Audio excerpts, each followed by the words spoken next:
Hello everyone and welcome to ICM's midday session. So we're seeing the dollar trading a little bit mixed against other major currencies, and this depends on some of the economic indicators that came out this morning. Everyone is just awaiting Biden's inauguration.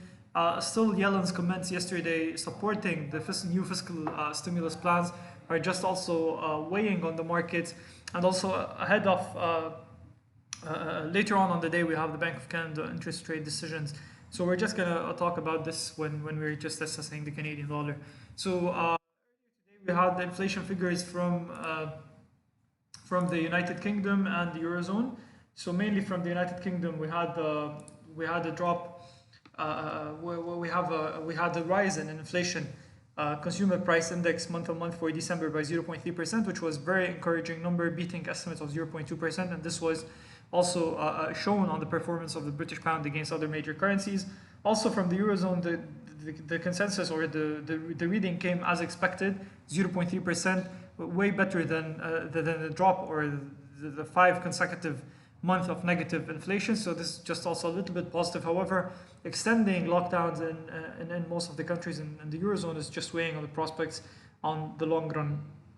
So the euro dollar, as you can see, it retreated from almost the points that we highlighted yesterday. Yesterday we drew a line combining these two bottoms, and we did an adjustment or another straight line parallel to the bottom line, and we highlighted the key area near the 200-hour exponential moving average, and this is where the market retreated a little bit. So this is just marking a key level that we have to trade under if we are expecting further downside on the euro dollar. Else, if we were able to move back above 2160, what comes next is the previous interim top of 2230.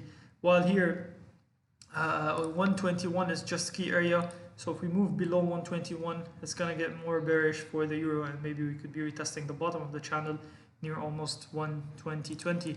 The British pound against the United States dollar was able to break its previous top, so we were holding for a while near 137, and finally the market was able to move higher, trading back above 137. What you can do in terms of expectations, you can just draw these two, the line combining these two bottoms, and just go for a certain projection from the recent top, and this could just put some possible expectations for where the pound could be rallying towards almost 37.85, which was previously a key area. So this could be the possible next target for the British pound against the United States dollar, 37.70, 37.85. Also, another way is just going for an extension for Fibonacci, where you can see the first level 1236, it's around 137.55. If we're able to move back below 136.20, this is going to get more bearish for the British pound, and we could be falling back again towards 134.47. Else, the uptrend could be continuing for a while. The US dollar against the Japanese yen is still consolidating inside this tight range, so you can draw this. Then another line for this the recent tops. So this is where the market is just holding for a while. We're trading sideways inside this range, awaiting some key drivers for the market to push either higher or lower towards 104.40, and on a bearish scenario we could be dropping again towards 103.50. The United States dollar against the Swiss franc, also similar formation. Yesterday we highlighted the possible sideways trading between these two areas, and this is what's happening. We're trading near the 100 and 200-hour exponential moving average as we lack key drivers for the pair. The Australian dollar against the United States dollar, also similar trading. It's still holding above 76.60. We're in the middle of the range between the previous tops and bottoms, so we're almost in the middle. Both scenarios are just possible. We're just going to see how the dollar will react in the next couple of hours. However, moving back above 77.40 could just turn more bullish for the pair, while staying below it is just bearish. The New Zealand dollar against the United States dollar was able to rebound a little bit from the double bottom that we were able to register. However, we failed to move back above the area that we highlighted yesterday between 71.40 and 71.70. This remains a crucial area, a key area for sellers.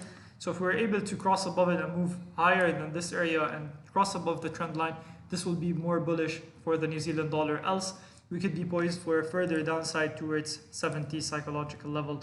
The US dollar against Canadian dollar is just waiting the Bank of Canada monetary policy meeting. Nothing is expected in terms of changes to policy. However, the pair is just still holding. We could either highlight this trend line, so you have a solid support near 2620 and lower highs posted by, and then they're noticeable by drawing just the trend line combining the previous stops. So we need to push higher to move above the trend line and then break above 127, 128.30 area in order to turn bullish on the pair. Else we could be falling back towards 126.24, where a possibility for the coming targets could be shown by just drawing a parallel line for the current bottoms, and this could just give us a hint where the pair could fall on the longer run, maybe towards 125, 124.80, which was previously a key support. This is for the dollar against Canadian dollar. Moving to gold, which is trading slightly higher.